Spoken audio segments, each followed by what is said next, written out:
Cut it out.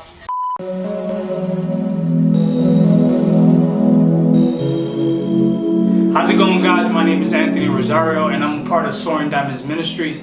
And this morning I have the privilege to share with you a quick testimony on giving, specifically tithes and offering. It says, when we begin to honor God first, things begin to change. Where our treasure is, there our heart will be also. When we put our treasure in God, He has our heart and is able to work in us. I believe the reason He told us to give is so that He can have our heart, because when He has our heart, He's able to change our habits. And if He's able to change our habits, then He can change our lives. If we can grasp the concept that giving unto the Lord is not for His sake, but for ours, we will be better off. God doesn't want our money. He wants our heart. I heard a preacher say that in Malachi 3, God says, we have robbed Him in tithes and offering. This blew my mind. What He is saying is we rob Him from the ability or opportunity to bless us.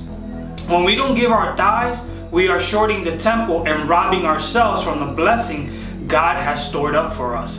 When we honor God first in our tithes, we open up His hands to bless us abundantly, exceedingly, above what we can imagine. He tells us to test Him in giving and see if He won't open up the windows of heaven and pour out a blessing that there will not be room enough for us to store it or keep it, which means it will overflow and cause us to give it away or be a blessing to others.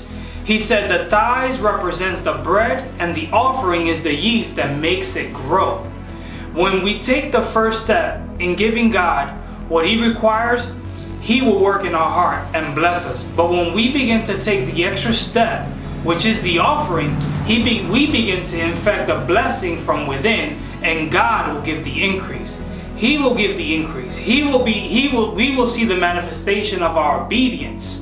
The offering is what multiplies the blessing and causes it to overflow in our lives. So my challenge to you today is, let us start to step out in faith and give God what He requires and give a little bit extra so that He can increase the blessing in our lives so that we can be a blessing to others. Thank you.